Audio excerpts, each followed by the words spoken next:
कल्पना कीजिए, एक ऐसा रहस्यमयी सच जो पिछले 2000 सालों से इतिहास की परतों में छिपा था। एक ऐसा भयानक दस्तावेज जिसके सामने आते ही चीन के महान सम्राट के पैरों तले जमीन खिसक गई थी। चीन का वो सबसे बड़ा राज जिसे आज भी पूरी दुनिया से छिपाने की कोशिश की जाती है। क्या आप जानते हैं कि चीन के सबसे पवित्र मंदिर के तहखाने में एक ऐसी भारतीय चीज दबी है जिसके बिना आधुनिक चीन का वजूद ही खत्म हो जाएगा? आखिर क्या था उस रहस्यमयी दस्तावेज में? आखिर क्यों चीन के सम्राट ने अपने ही सबसे बुद्धिमान दार्शनिकों को मौत के घाट उतारने का आदेश दे दिया था? इस खौफनाक और हैरान कर देने वाले रहस्य का खुलासा मैं इस वीडियो के बिल्कुल अंत में करूंगा। तब तक दिल थाम कर बैठिए, क्योंकि आज इतिहास का वो पन्ना खुलने जा रहा है जिसने पूरे एशिया का भूगोल और भविष्य हमेशा के लिए बदल दिया। कहानी की शुरुआत होती है सन 67 ईस्वी में। चीन के शाही महल में सन्नाटा पसरा हुआ था। हान राजवंश के महान सम्राट मिंग एक गहरी और अजीब नींद में थे। अचानक सम्राट मिंग ने एक ऐसा सपना देखा जिसने उनकी रातों की नींद और दिन का चयन छीन लिया। उन्होंने देखा कि आसमान से एक विशाल सुनहरा पुरुष उतर रहा है। उस अलौकिक पुरुष के सिर के पीछे साक्षात सूर्य जैसी दिव्य आभा चमक रही थी। वह पुरुष हवा में तैरता हुआ सीधे सम्राट के सिंहासन के पास आकर रुक गया। सम्राट मिंग डर से कांपते हुए उठे। सुबह होते ही उन्होंने चीन के सबसे बड़े ज्योतिषियों, ताओवादी संतों और कन्फ्यूशियस विचारकों की आपातकालीन बैठक बुलाई। सम्राट ने पूछा, वह कौन था? वह दिव्य पुरुष पश्चिम से क्यों आया था? पूरे दरबार में सन्नाटा छा गया। तब एक बूढ़े विद्वान ने कांपते हुए कहा, महाराज, वह कोई साधारण इंसान नहीं था। वह पश्चिम के देश भारत के महान ज्ञान के प्रतीक थे। उन्हें लोग बुद्ध कहते हैं। सम्राट मिंग के दिल में एक अजीब सी बेचैनी पैदा हो गई। यह बेचैनी ज्ञान की थी। यह बेचैनी उस रहस्य को जानने की थी। उन्होंने तुरंत अपने सबसे भरोसेमंद दूतों को भारत भेजा। दूतों का केवल एक ही मकसद था, उस सुनहरे पुरुष के ज्ञान को छीन लेकर आना। सालों की कठिन यात्रा के बाद वे दूत भारत से 2 महान बौद्ध भिक्षुओं को अपने साथ छीन ले आए। उनका नाम था आचार्य कश्यप मातंग और आचार्य धर्मरत्न। वे अकेले नहीं आए थे। उनके साथ श्वेत घोड़ों पर लदे हुए पवित्र बौद्ध ग्रंथ थे। लेकिन असली कहानी तो अब शुरू होने वाली थी। चीन की धरती पर कदम रखते ही इन भारतीय भिक्षुओं का स्वागत फूलों से नहीं, बल्कि तीखे वैचारिक तीरों से हुआ।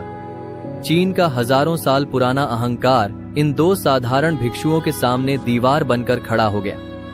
चीन के शाही दरबार में एक तरफ सम्राट मिंग बैठे थे, दूसरी तरफ चीन के सबसे बड़े कन्फ्यूशियस और ताओवादी विद्वानों की भारी भीड़ थी, और बीच में खड़े थे गेरुए वस्त्र पहने भारत के 2 भिक्षु।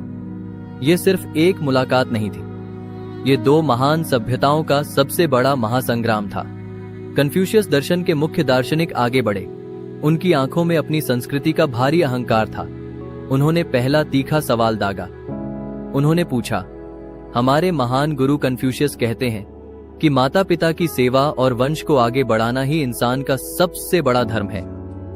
तुम भारतीय सन्यासी अपने सिर मुंडवाकर अपने परिवार को छोड़कर क्यों भाग आते हो?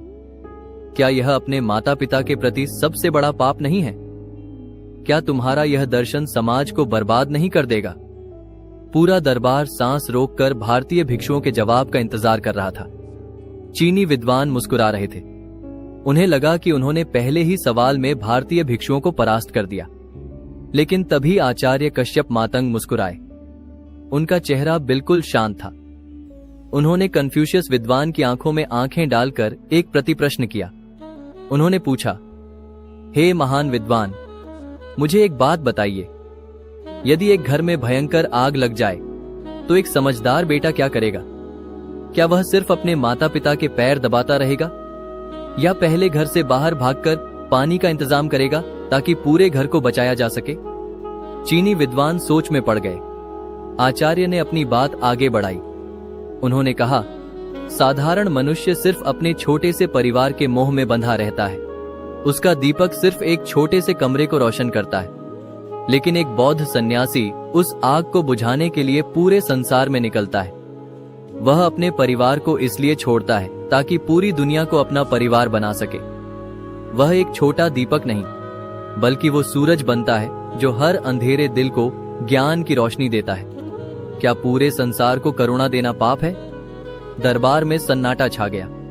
सम्राट मिंग ने अपनी सीट पर आगे झुककर भिक्षुओं को देखा। पहला वार खाली जा चुका था, लेकिन चीनी विद्वान इतनी आसानी से हार मानने वाले नहीं थे। अब बारी थी चीन के सबसे रहस्यमयी दर्शन की, ताओ दर्शन की।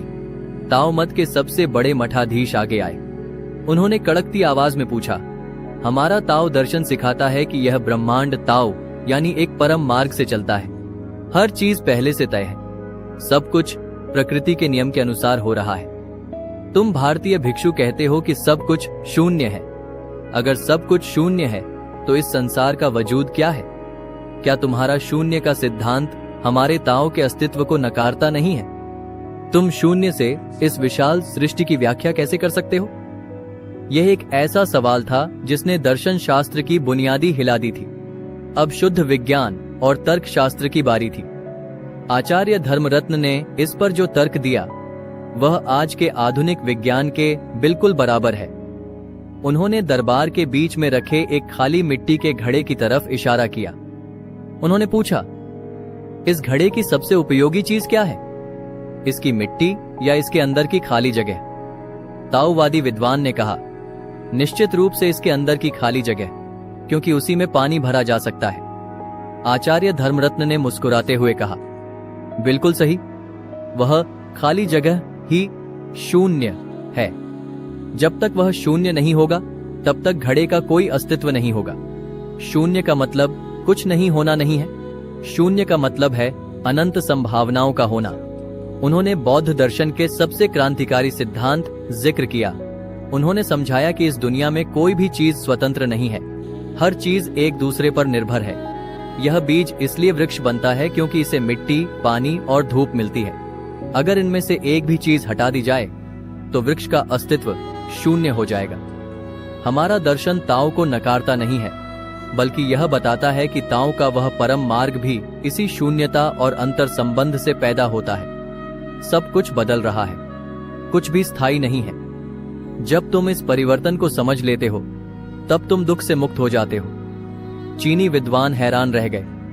उन्होंने इतिहास में कभी ऐसा अचूक तर्क नहीं सुना था। लेकिन बहस अभी खत्म नहीं हुई थी। चीनी विद्वानों ने अपना तीसरा और सबसे मारक अस्त्र निकाला। उन्होंने पूछा, अगर सब कुछ बदल रहा है, अगर कुछ भी स्थायी नहीं है, तो फिर कर्म क्या है? तुम कहते हो कि अच्छे कर्मों का अच्छा फल और बुरे कर्मों का बुरा फल मिलता है। जब आत्मा ही स्थायी नहीं है तो कर्मों का फल भुगतता कौन है? क्या यह विरोधाभास नहीं है? आचार्य कश्यप मातंग ने इसका जो जवाब दिया, उसने चीन के दार्शनिकों के सोचने का तरीका हमेशा के लिए बदल दिया। उन्होंने एक जलते हुए दिए को उठाया। उन्होंने पूछा, इस दिए की लौ को देखिए, क्या यह लौ वही है जो 1 घंटे पहले जल रही थी? विद्वान ने कहा, नहीं, तेल और बत्ती लगातार जल रहे हैं, इसलिए लौ हर पल नई है। आचार्य ने फिर पूछा, तो क्या यह लौ पुरानी लौ से बिल्कुल अलग है? विद्वान ने कहा, नहीं, यह उसी पुरानी लौ की निरंतरता है। आचार्य ने मुस्कुराते हुए कहा, बस यही इंसान का जीवन है। हमारे भीतर कोई स्थायी अपरिवर्तनशील आत्मा नहीं है, लेकिन हमारे विचारों और कर्मों का एक निरंतर प्रवाह है। जैसे एक लौ दूसरी लौ को जन्म देती है, वैसे ही हमारा आज का कर्म हमारे कल के भविष्य को जन्म देता है। कर्ता बदल जाता है, लेकिन कर्म का प्रभाव कभी नष्ट नहीं होता। शाही दरबार में अब कोई भी सवाल बाकी नहीं बचा था। चीन के सबसे बड़े तार्किकों के तर्क भारतीय भिक्षुओं के महासागर जैसे ज्ञान के सामने घुटने टेक चुके थे। इतिहास गवाह है, सम्राट मिंग अपने सिंहासन से उठे। उन्होंने भारत के इन दोनों भिक्षुओं के सामने अपना सिर झुका दिया। चीन के इतिहास में यह पहली बार था जब किसी बाहरी विचार को इतनी बड़ी विजय मिली थी। सम्राट ने उसी समय आदेश दिया कि चीन की राजधानी लोयांग में इन भिक्षुओं के रहने के लिए एक विशाल महलनुमा मंदिर बनाया जाए। क्योंकि वे भिक्षु सफेद घोड़ों पर बैठकर आए थे, इसलिए चीन के उस सबसे पहले बौद्ध मंदिर का नाम रखा गया व्हाइट हॉर्स टेम्पल, यानी श्वेत अश्व विहार। यह सिर्फ एक मंदिर नहीं था, यह भारत के तार्किक ज्ञान का चीन की धरती पर गाड़ा गया वो झंडा था, जिसने आने वाले समय में जापान, कोरिया और पूरे वियतनाम की सोच को बदल कर रख दिया। लेकिन कहानी यहीं खत्म नहीं होती। इस शास्त्रार्थ का सिलसिला सदियों तक चला।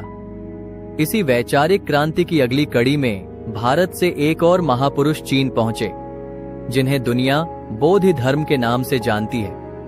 उन्होंने चीन के भिक्षुओं को सिर्फ मानसिक रूप से मजबूत नहीं बनाया, बल्कि उन्होंने भारत के प्राचीन युद्ध कौशल कलारीपयट्टु को चीन के शाओलिन भिक्षुओं को सिखाया।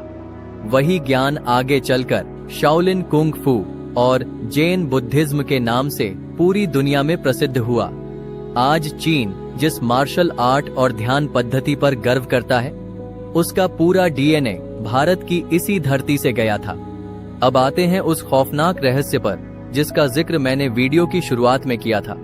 आखिर चीन के उस पवित्र मंदिर के तहखाने में क्या छिपा है और सम्राट मिंग ने क्या आदेश दिया था? दरअसल पुरातात्विक खुदाई और प्राचीन चीनी ग्रंथों लोयांग जियान लांजी के अनुसार उस ऐतिहासिक शास्त्रार्थ के तुरंत बाद सम्राट मिंग ने आदेश दिया था कि इस महान बहस के एक एक संवाद को सोने की परतों पर उकेरा जाए।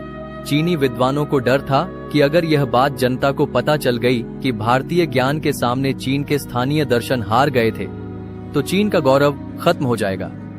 इसलिए उस प्राचीन दस्तावेज को व्हाइट हॉर्स टेम्पल के सबसे गहरे गुप्त तहखाने में दफन कर दिया गया। वह दस्तावेज आज भी गवाही देता है कि जब पूरी दुनिया अज्ञानता के अंधेरे में थी, तब भारत का तर्कशास्त्र और बौद्ध दर्शन आधुनिक विज्ञान की कसौटी पर खरा उतर रहा था। तो दोस्तों, क्या आपको भी लगता है कि भारतीय तर्कशास्त्र ने ही असल में पूरे एशिया और आधुनिक विश्व की वैचारिक नींव रखी थी? क्या आज हम अपने ही इस महान इतिहास को भूलते जा रहे हैं? इस बारे में आपकी क्या राय है? मुझे नीचे कमेंट बॉक्स में लिखकर जरूर बताइए। आपके कमेंट्स इस बहस को और आगे ले जाएंगे। अगर आपको इतिहास का यह अनसुना और दमदार सफर पसंद आया है, तो अभी चैनल को सब्सक्राइब कीजिए। इस वीडियो को ज्यादा से ज्यादा शेयर कीजिए, ताकि हर भारतीय को पता चल सके कि हमारा इतिहास कितना गौरवशाली और शक्तिशाली था। मिलते हैं अगले एक और ऐसे ही हैरान कर देने वाले ऐतिहासिक खुलासे के साथ। धन्यवाद।